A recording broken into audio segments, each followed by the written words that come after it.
Hey everyone, welcome back. I'm Michael and we're going to be getting right back into some more Reddit stories. If you enjoy the video, make sure to leave a like and subscribe. Now, without further ado, let's begin. This story was posted by a user named FewSetting in the AITAH subreddit. The post is titled AITA for leaving my sister's wedding early after her maid of honor humiliated me in her speech. I was a bridesmaid at my older sister's wedding last week. The wedding was beautiful and everything seemed perfect until the reception. During the reception, the maid of honor, who has been my sister's best friend since childhood, gave her speech. It was emotional, but then she made a joke about how I was the family screw-up who finally managed to do something right by not messing up my bridesmaid duties. Everyone laughed, but I didn't find it funny. For context, I've had a rough few years. I struggled with my mental health and dropped out of college for a while. I've since gotten my life back on track, but it's still a sensitive topic for me. Hearing that joke in front of all our family and friends wasn't funny at all. My sister's best friend and I never really got along, but still, I never expected something like this from her. Especially since the day wasn't about me at all, why bring me up in the speech? I tried to stay composed, but I felt the tears coming, so I quietly left the reception and went outside to collect myself. My sister followed me out and asked what was wrong. When I told her, she said it was just a joke and she meant nothing bad. I tried to go back inside, but just couldn't, and I ended up leaving the wedding early. My parents understand why I was upset, but my sister is angry with me. I do feel terrible for leaving, but I also feel like I had the right to feel hurt and humiliated. Edit, I said nothing at the moment because I didn't want to cause a scene on my sister's special day, and I can't reason with her right now because she will just ask me if I haven't been taking my meds lately. That's what she does when she's angry with me. So I'm giving her some time to maybe realize how her best friend's joke was out of line. Edit 2, someone asked me if my sister's best friend and I argued before or if I gave her a reason to do this. My sister's best friend and I never went past saying hi. She told me before that she, in general, doesn't feel comfortable around someone struggling mentally because in her head, God only knows what they're capable of. Since she said this, to this day, I just try to avoid her. According to OP, she and the maid of honor never got along well. With that in mind, I don't think it's okay to make certain jokes. But then again, if they never liked each other, the maid probably doesn't care. Even if she never meant anything bad by it, I still think people should try to understand that it wasn't funny to OP.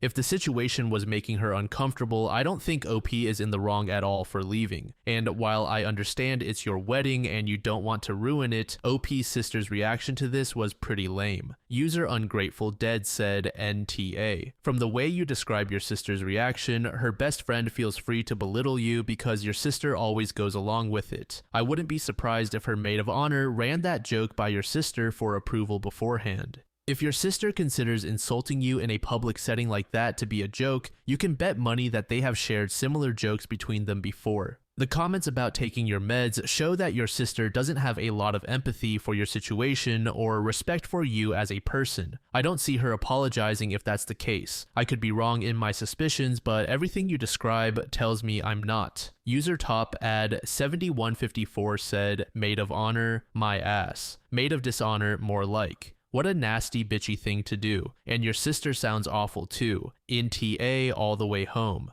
Go low contact with your sister, and at the next family gathering, make a speech which highlights her issues, see how she likes it. Update. Hi, thanks to everyone who took the time to comment on my post and gave their opinion and advice without being too harsh. I apologize if my update is messy or confusing. I'll try to cover everything, but I don't know when to add context for clarification. If you think there's any missing information or some parts are confusing, let me know. The same day I posted, my dad called to check up on me and see if my sister and I had talked things out. When I told him no, he said it's better if we talk about it now and assured me that I have nothing to apologize for. If my sister thinks she has nothing to apologize for, then the least she can do is make her best friend apologize or fully realize that the joke was out of line. By the way, my brother and I met 4 days ago, and he told me that my brother-in-law didn't like the way the maid of honor called me a screw-up in front of everyone, and some of those who laughed voiced later that they did so out of nervousness. On Monday, my sister called me to talk. When I arrived at her place, her best friend was on the phone and didn't put it down for a second. My sister started by saying that just a few years ago, I would have laughed hard and not taken the joke as an insult. I told her maybe some laughed because they don't know the reason she called me a screw-up.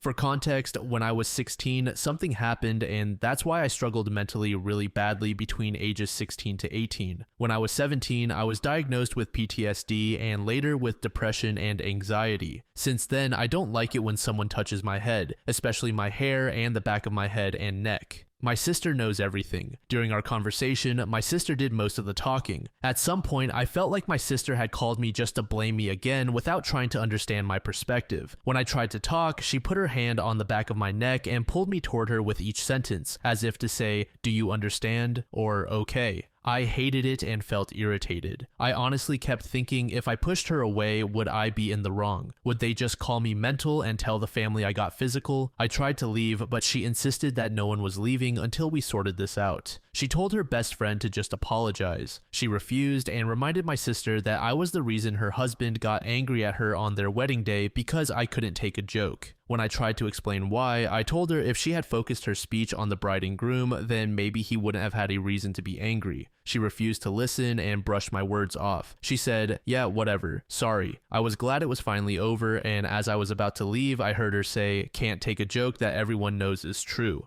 Both of them laughed, but my sister stopped mid-laugh and apologized. I didn't say anything and left. I think I've had enough. I know I've had a few rough years. I dropped out of college for a while, fine, but I've since gotten my life back on track. My parents helped me through it all and never made me feel like a burden. At first, I was on some strong medications that made me feel tired and sleepy most of the time. After a while, I started to feel a little better with therapy and my family's support. During that period, it was me, my parents, and my brother. My sister was 3 hours away for a job and used to visit sometimes, often bringing her best friend along. Looking back, I don't want to say she hates me, but I know she felt ashamed to have a family member struggling with mental health issues. I don't know how to explain this. I've made up my mind and decided to go no contact for now. If my parents and my brother, who were there when I was going through it all, never made me feel that they're ashamed of me, then why would she? I'm still on some medications, but feel much better than before. I have a stable job, my own place, and friends who love me for who I am. I can say I'm proud of myself a little. I love my family to death and tried to maintain a relationship with my sister all these years, but I'm trying to improve myself, not constantly be reminded of what I was a few years ago. Update 2. This happened a few days ago, but it's been a busy week for me and I was a bit hesitant to update. I went to see my parents with my brother. My dad texted me before to let me know that my sister was coming too. I didn't want to cause any problems between her and my parents by telling them about what she and her best friend did. But when she started the conversation with lies, I told them everything and made it clear that I'm not asking them to take sides and that I will still come to family gatherings but won't engage with her in any way. My dad couldn't let the fact that she grabbed me by the back of my neck slide, but my mother tried to make it seem like it was out of desperation, to make me accept her apology. What my sister said next did it for my mom. She asked them how anyone is still supposed to remember what exactly triggers me after all these years and that I already got over it since I didn't react. And what if I've been faking it all these years? I know I shouldn't have said this and I really regret it now, but I told her I wish she'd go through exactly what I went through. Maybe then she could give me a better example of how I should have handled it all. She told me to get over it and stop begging magazines to post about what happened at the wedding and left. My dad told me later that her best friend's younger sister read about it in People magazine. It was posted on their Instagram, and she's the only one who still brings up what happened.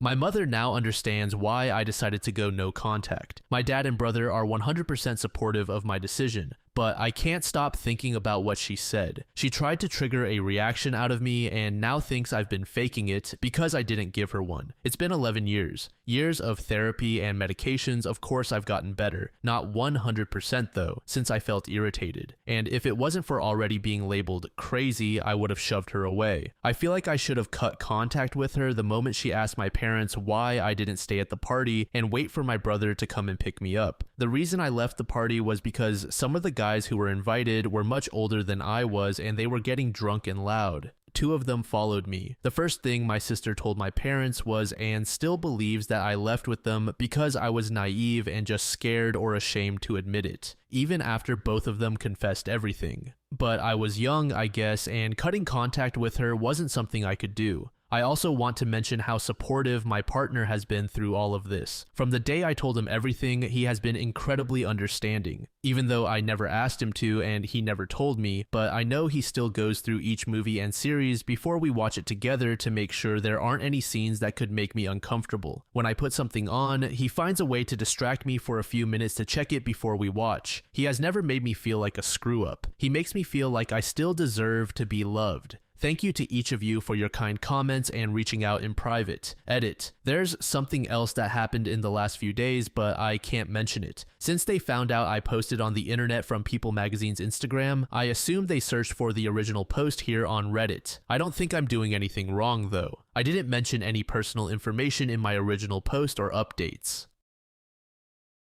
This next post was made in the True Off My Chest subreddit by a user named Cautious Rabbit. The post is titled, "My BF's friends pretended to kidnap me for a proposal. I am trembling and just created this alt account because my main has a lot of details about me that would make it easy to trace back. A week ago, my boyfriend told me he had a camping trip planned with his friends on Friday. He said he would have no service and he'd see me on Sunday. He messaged me at 5 a.m. this morning and told me they were hitting the road. Around 8, I went for a run like I usually do on Fridays. I had one headphone in while I did because I was on a work call. While I was running, I noticed an SUV that kept popping up. In hindsight, it looked just like my boyfriend's childhood friend's car. I sent a message to my sister saying to stand by and shared my location. Right after sending the message, I looked up and the SUV was right beside me and someone jumped out and grabbed me. It happened so fast, I even dropped my phone on the pavement. I was pulled into this car and I could tell there were at least 2 masked guys in the back before they covered my eyes. In hindsight, they had cartoonish ski masks and black gloves on. I freaked out and resisted like crazy, screaming and kicking.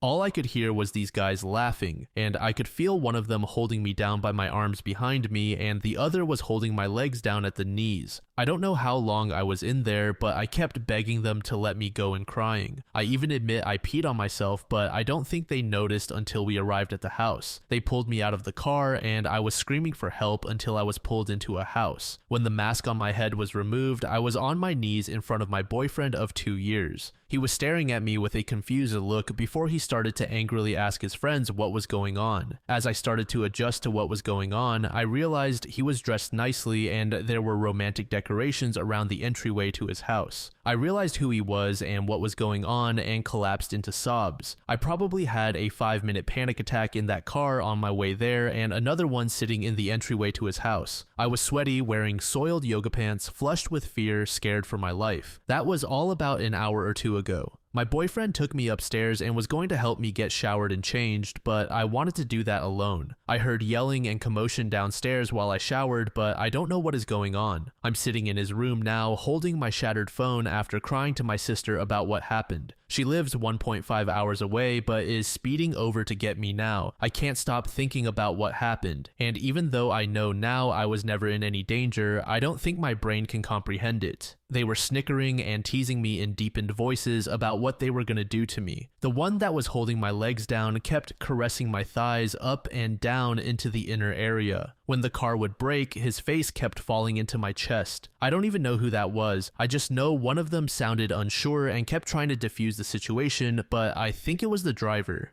Edit 2, I'm working with police now. This is going to be investigated as false imprisonment if I press charges. My sense of time was so warped. From where I was picked up to his house was about 7 or 10 minutes in the car. It felt like way longer than that. As for the friends, the driver was his childhood best friend who I actually get along with well. He was in tears when he voluntarily arrived at the police station for a statement. The other 2 were friends from his athletics class that he started attending a few months ago. It seems like the 2 guys I didn't know wanted in on what otherwise was supposed to be something more innocent. The original plan was for them to pop out of this car in their funny kidnapping attire and hand me a letter that explained I was being summoned by my boyfriend and resistance is futile. Seems like the plan changed as the 2 new friends wanted to shake me up a bit more and make it feel more real.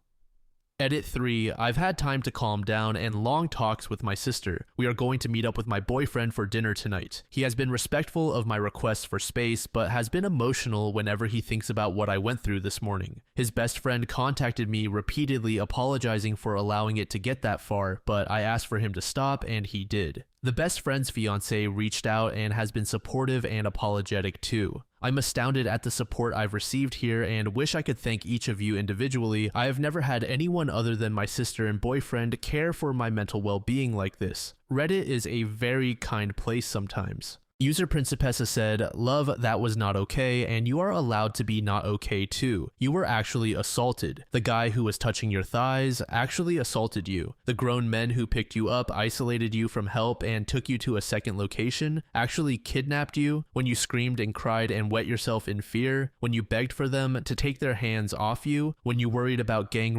torture, death, that was very much actual trauma. Friend, I'm so very sorry. I'm glad of your sister. She sounds like a good one. I'm sorry to ask you this. Do you think any of them recorded it? If so, it may help your case. Be extra good to yourself right now, and if you choose to approach this legally, you have every right to fight like hell." User Angry GSE said, "I rarely comment on this sub, but I feel like I need to for this one. As a former crisis worker well-versed in trauma and trauma response, I want to emphasize that the part of your brain that kicks in when you're in a situation where you think you might die or be seriously harmed doesn't care if you later find out the situation was not as dire as you thought. One of the criteria for PTSD is to have been in a situation where you think you might die, not that you actually might have died. I wanted to point this out because I worry people will try to discredit what you went through since it was just a joke. You didn't know that at the time, and you experienced the trauma of someone who had actually been kidnapped. My friend had to quit her job because they went into lockdown over a possible shooter. It ended up being fine. There was no gun, and the threat was actually minimal, but the hours she spent hiding, thinking she was about to die, gave her PTSD. I wish you well, and I'm glad you have your sister with you." User King 1285 said, "Sounds like a perfect time to press charges against your boyfriend's friends. The money won't undo the trauma you felt, but it will give you a head start on the therapy that you might need."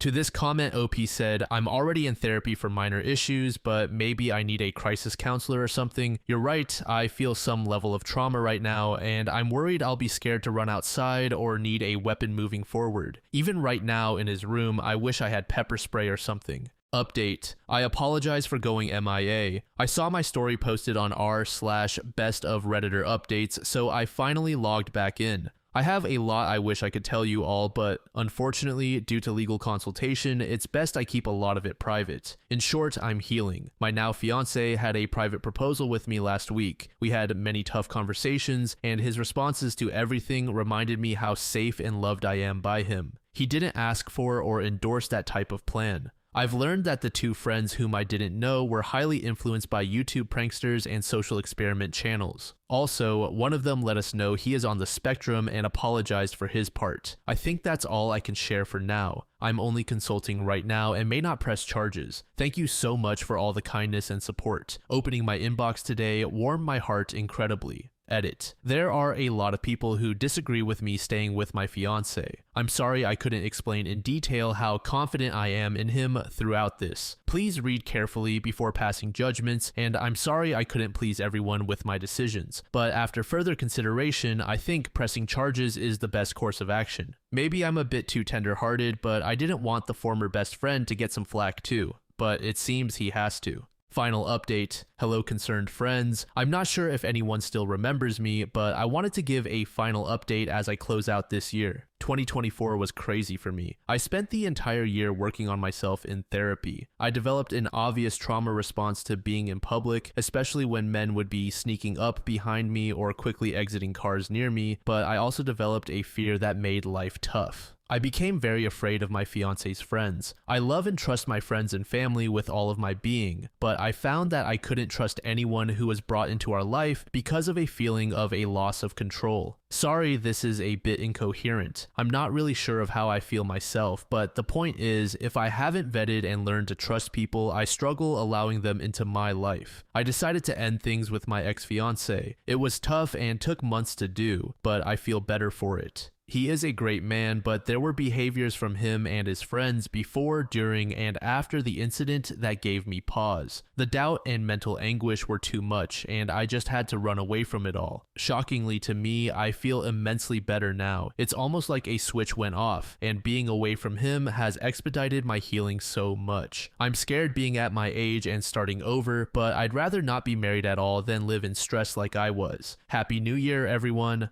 Also, an update on the legal side, the charges were dropped and I was not mentally able to pursue anything further. I will say the lives of his friends have been stained and I don't care to check the extent. I just know there was a breakup and one was kicked out of their living situation over it all. This last post was made in the True Off My Chest subreddit by a user named Smart Effort. The post is titled, "I've been asked to foster my son's best friend. I don't know how to react. I have one son, Henry, aged 12. Henry is best friends with a boy named Archie, aged 14. It has always been clear that Archie comes from a troubled home. From what I can gather, Archie's mom is a drug addict, and Archie has been on the at-risk register for a long while. Honestly, I don't know why it has taken them this long to decide he is being moved into foster care. Last Friday, I received a call from my son's school saying they couldn't discuss it with me, but asked if I would give them consent for my information to be passed on to Archie's social worker. I agreed, and not long after, I had a call from his social worker explaining that a Section 20 was being put in place, which meant that Archie was going to be removed from his home and placed into foster care. I was told that the school had recommended me and asked to see if I could take him in, basically. They said it would likely be long-term until he turns 18. I honestly didn't know what to say. I was in shock. I have been unofficially supporting Archie for a while now. I pick him up from his house and drop him off at school with my son. He spends a lot of weekends at my place. On days where he doesn't come to my place, I make sure to pack him something to eat when I pick him up, because he told me that his school lunch is his only meal most days. I buy him soap and deodorant, and I even wash his clothes for him, but supporting however I can and taking him on fully is a big jump. I'm a single dad. I have a decent job, but I'm far from well off. I live in a small 2-bedroom house, meaning Henry and Archie would have to share a room. Plus, there's the responsibility of taking on another human. I was told that they had a lack of foster carers in the local area, so if I didn't agree to take him, it is likely he would have to move counties and schools. I don't want that. I was already having Archie stay with me for the 2-week Christmas holiday, so I asked if I could think about it and give them a firm answer in the new year. They agreed. Archie has not yet been informed about any of this. I've tried to make this a normal Christmas for him as much as possible. My heart is telling me, of course you're going to take that little boy in, but my brain is worried about the responsibility and cost of taking on another mouth to feed, another boy to clothe. At the same time, I keep thinking about Archie's situation. He has already had such a rough start in life, and I know he needs stability and care more than anything else. I can't bear the thought of him being uprooted again, losing his school, his friends, and the small semblance of normality he has here. I keep asking myself if I can really give him what he needs, and I don't know if I have all the answers right now. I've always taught Henry the importance of kindness, and I see how much he cares about Archie too. Part of me feels that this might not just be me taking on more responsibility, it's also about giving him the chance to grow up with a sense of love and belonging. So I suppose I'm left balancing what's practical with what feels right in my heart. And I'm leaning towards saying yes. I spoke to my own mom about it, and she thinks it's an awful idea. She's worried I'm biting off more than I can chew, especially as a single dad. She reminded me that I already have a lot on my plate with work, the house, and raising Henry on my own. She said that taking in another child, especially one with a difficult background, would add stress and might affect my ability to provide for Henry properly. She didn't say it outright, but I could tell she's afraid this might make life harder for all of us, including Archie. I understand her concerns, honestly, I do. But I can't imagine just turning him away when he needs help the most. I told her that I haven't made a final decision yet, but that I need to think about what's best for everyone involved, not just what's easiest. And I haven't even discussed any of this with Henry yet, which will be a huge factor in my final decision. This has been a huge rant, and if you've read it, thank you. I just needed to get this out somehow. User Ambitious Court said, "Is the state offering any assistance? Don't foster parents usually receive some financial compensation? It sounds like that's really why you're apprehensive." To this, OP said, "There is assistance, but it really isn't a lot. It would help, but it wouldn't cover everything, especially with how expensive everything is now. User Venomous Dolphin said, I think Henry is the deciding factor here. Besides his probably positive comments about it, I'm assuming you don't see any negative effects from their friendship. Archie probably needs counseling to help him cope with his difficult start in life. Is Henry the type of kid who can help him without getting bogged down himself? I think if you don't see it affecting Henry poorly, all three of you will benefit from being willing to expand your family. Update. I just wanted to come on and give an update. I want to say a huge thank you for all the responses. I genuinely didn't expect to receive so many replies, especially to something that was just meant to be a rant to get my emotions out. When I was asked to take in Archie, at first I felt honored, then I felt worried about everything. I'm quite an anxious person in general, and my thoughts were flooded with concerns about whether I'd be good enough to support Archie in the way he needs. I love my mom, but she didn't help. I think I get my anxiety from her, although she has it on a much higher scale than I do. Every possible thing that could go wrong, she was texting me about all week. You're already stretched thin with work and Henry. You won't get one-to-one time with Henry anymore. How will you afford everything? These are real concerns, and I'm glad she brought them up because they gave me the opportunity to think about how I could mitigate them. A few of you mentioned the fostering allowance, which I knew about, but I couldn't find any concrete information on how much it would actually be. Every source online seemed to give a different answer, but none suggested it was very much. However, as some of you advised, I called the social worker's office and said I was seriously considering taking in Archie, but I needed to understand the finances first to see if it was feasible. They said they couldn't provide exact numbers as every case is different and it isn't decided until a placement is found.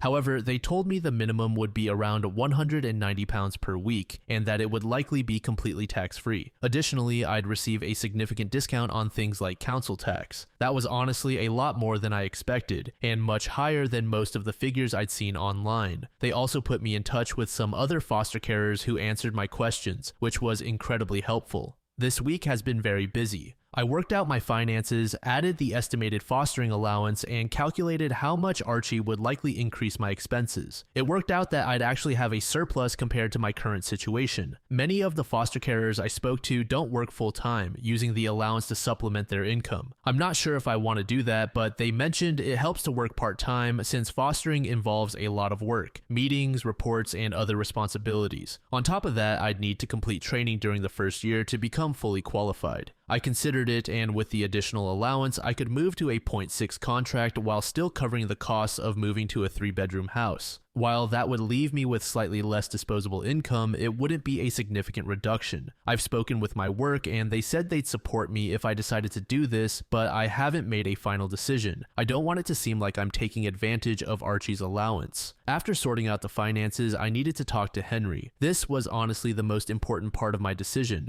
If Henry said no, I'd struggle to go ahead with it. I took him out and explained the situation. I didn't go into the details of why Archie is going into care, as it's not my story to tell, even though Archie himself has been open about his rough home life. I discussed the potential challenges, less one-to-one time, less privacy, and so on. Henry was incredibly supportive. He said that he and Archie had talked about how they both wished Archie could come and live with us. I told him not to mention anything to Archie yet until I had the chance to speak with him, and he agreed. Yesterday, I arranged for social services to come over. Archie, his social worker, and I sat down to talk. They told Archie he was going to be placed in foster care. Archie cried a lot, I cried a lot, and he asked to see his mum, which the social worker said they'd arrange as soon as possible. In that moment, Archie didn't seem like a teenager, he seemed like a small child whose world was crumbling. Then they asked Archie if he'd want to stay with me. Although he was still distraught about being in care, he said he'd love to stay with me. We discussed what it would mean and how it would affect us. Afterward, Archie and his social worker spoke privately, and then the social worker and I talked. They expressed how thrilled they were about my decision and said they were pleased I planned to move to a bigger house soon, as Archie would need his own space, which I fully agree with. Normally, the boys spend most of their time upstairs playing Xbox, but later that day, Archie came down and asked if we could watch a movie together. He sat next to me, rested his head on my shoulder, and said, "Thank you for letting me stay with you." Writing this, I can feel tears welling up in my eyes again. I put my arm around him and said I'd always be there for him. Today, Archie seems a little down, which is entirely understandable. I honestly expected him to take it harder than he has. To cheer him up, we're going to see the new Lion King movie and then going out to eat, letting the boys choose where. I might return in a few months to give an update on how things are going. For now, I'm just hoping everything will be okay. I know the first few months will be the hardest. Thank you, everyone. Thank you so much for making it to the end of the video, and thank you also to partner of the channel, Gamersubs. Use code DLAM to support the channel and get 10% off of your purchase, link in the description. I'm sure many of you like me have a hankering for daily caffeine, so go check them out. Lately, I've been a big fan of Titty Milk and Acid Rain, but they've got dozens of other flavors for y'all to try out. Anyway, thanks again for reaching the end, and I hope you all have an amazing passage of the next 24 hours.